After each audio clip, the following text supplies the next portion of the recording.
Hi everybody, welcome back to my channel. First of all, excuse my low and nasal voice, but I'm recovering from a very long and quite horrible cold, and so please bear with me if my voice sounds a little bit strange and not the usual Giulia voice, okay? Today I want to teach you a very common Italian word that is made of 4 letters, and it's the word Anzi. So today I want to help you to translate it because it's not so easy to translate this word into English. So there are some challenges into translating it. So I'm going to help you with the meaning, and I'm going to show you all of the different ways that you can use it in Italian.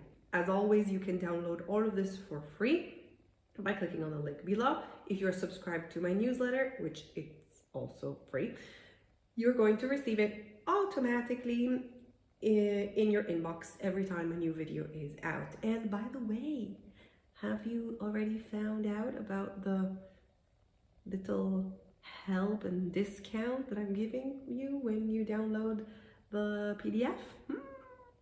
There is something extra in the thank you page. You might want to check that out if you're interested in buying one of my courses, either the 5-star pronunciation course or the wonderful 15-minute Italian coffee break, which is a podcast that levels up your Italian. Check it out. Okay, so let's go straight to Anzi. Most of the time, you are going to use Anzi as a conjunction. So as a little word that unites or links 2 sentences. Now, I will show you the most common ways of translating Anzi. Okay, so most of the time you can translate it to in fact, actually, on the contrary, better, rather. Okay, so if you want to translate Anzi, you have all of these options. Now let's look at how really you are using it in different contexts. I always suggest to, watch this video, take your notes, understand the word, and then use it immediately. Write a comment underneath this video. I will help you and I will let you know if the translation is correct, okay? Just use it and make it yours. You can use Anzi to modify or emphasize something that has been already said in a previous sentence. As with many other Italian words, Anzi can change a little bit depending on the context and also on the use of the intonation, okay, when you are saying this word. Out of all of the different translations that you have seen before, I think that Anzi is most commonly translated with the meaning of on the contrary, in fact. So basically, when you are objecting or denying something that has been said in a previous sentence. Let's look at some examples to make this more clear. Giovanna non è cattiva, anzi. So here you're using anzi as saying, no, Giovanna, she's not a mean person. On the contrary, okay? So you're sort of denying the fact that she is mean. So you're saying, no, she's not mean at all. Paolo non è stupido, anzi è molto intelligente. Here it's more obvious because I added a little extra element to contrast this idea of denying or objecting to the previous sentence. Because in this sentence I'm saying, Paolo isn't stupid. On the contrary, I think he's really smart. So you're emphasizing the fact that you want to say something that is the opposite of what has been previously said. Let's look at another example. Non fa freddo, anzi, ci sono 30 gradi. Here, I'm saying it's not cold.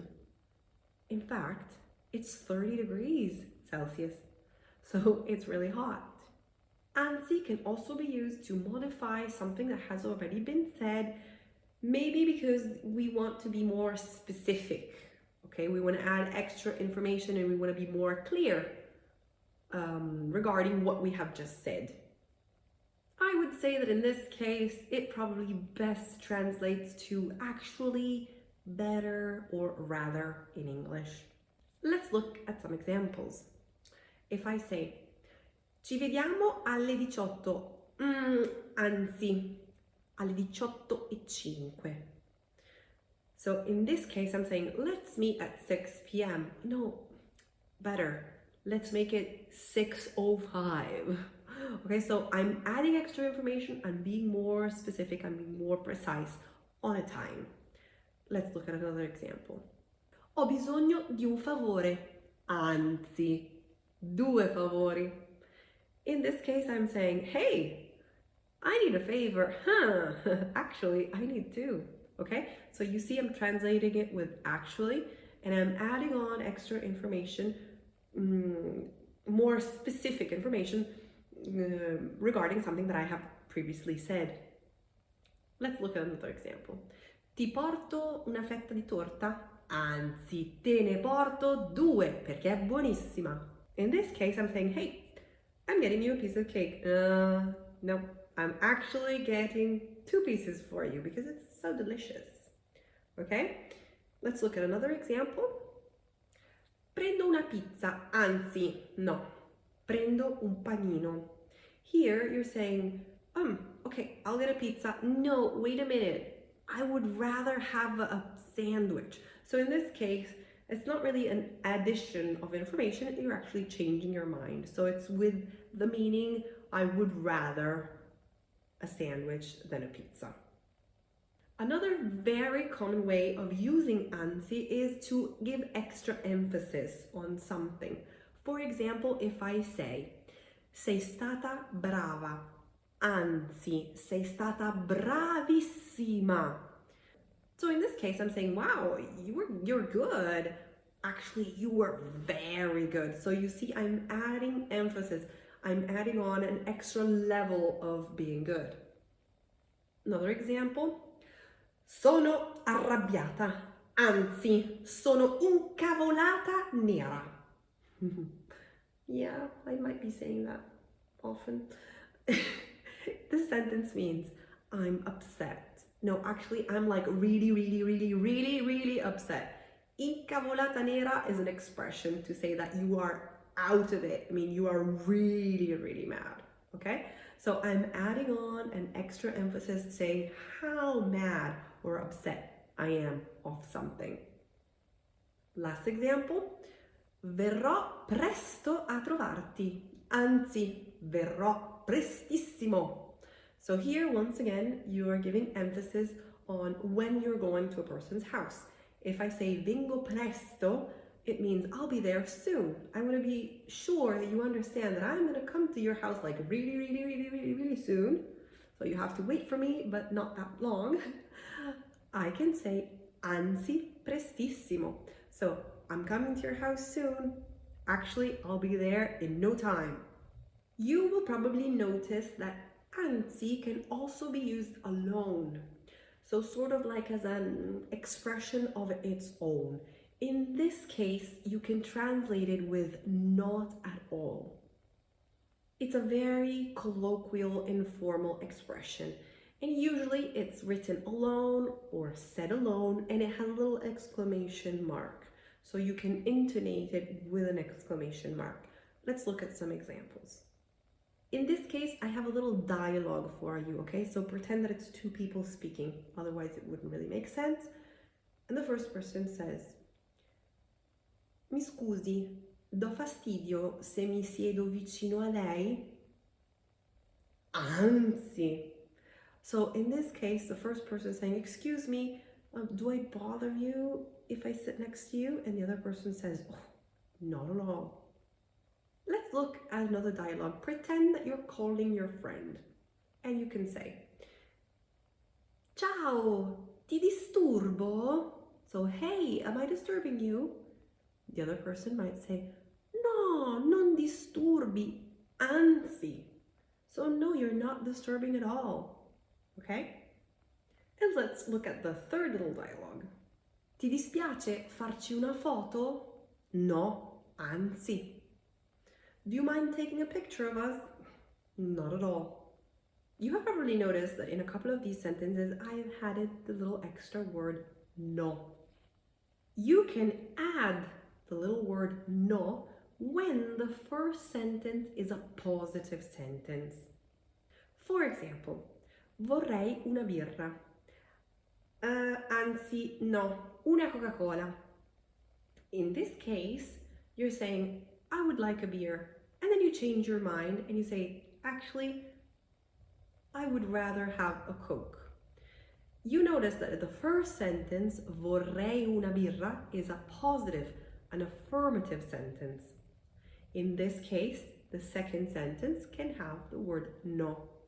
On the other hand, if your first sentence is a negative sentence, you can use sì in the second sentence. Let's look at an example. Non mi va la pizza stasera. Anzi, sì, mangiamo la pizza. Okay, in this sentence, you have the first sentence, which is negative because you have non, which is the little particle that tells you that it's a negative sentence. So a negative sentence means a sentence that is translated with don't. In this case, I don't want to eat pizza tonight. And then in the second sentence, you change your mind and you say, wait, let's have pizza anyway. Anzi, sì, mangiamo la pizza. So in this part of the sentence, you can use sì. Now, in this part of the video, I want to give you some expressions that are like super common and that have inside them the word anzi. Sometimes also merged into other words. Anzitempo, before time. Quest'anno l'estate è arrivata anzitempo. This time, summer arrived earlier, so before its usual time. You can also say quest'anno l'estate è arrivata prima. But if you want a more formal, more, let's say, intellectual word, you can say anzitempo. The next two words actually mean the same. They're synonyms, so you can use them interchangeably, and they are anzitutto and innanzitutto. They translate to first of all. So just like first of all, you're going to use them at the beginning of a sentence to emphasize the most important thing that you want to say. For example, innanzitutto vi ringrazio per aver guardato il mio video. So, first of all, thank you for having watched my video. Anzitutto compriamo gli ingredienti, poi facciamo la torta. First of all, let's buy the ingredients, then we'll make the cake. I will teach you also another little expression which honestly you can hear but not so common. I think it's very formal and it's poc'anzi. Yeah, that's how you write it. Poc'anzi. This literally means just before. If you noticed, poco, anzi, merged together, poc'anzi. Poco means a little, anzi in this case translates to before, so a little bit before, just before. L'ho visto poc'anzi in corridoio, which translates to I just saw him in the hallway. Yes, you can also say l'ho visto poco fa in corridoio. The meaning is the same. This is just an extra word that you could hear, and I just want you to know and understand, because if somebody says it, you're not just like, ooh, what is it? You know what it is. Your choice to use it or not. I think it's a less common word, a little bit formal, but sometimes used in specific contexts, like universities, or if you're in a big important meeting, and so on. Remember that you can practice Italian even if you don't have the possibility to have a one-on-one lesson. How can you do that? You can write a comment under the video. It's completely free and I can help you continue with your language journey, okay? If you need anything, write a comment and I will reply. So this is it for today. I'll see you next week. Un bacio. Ciao!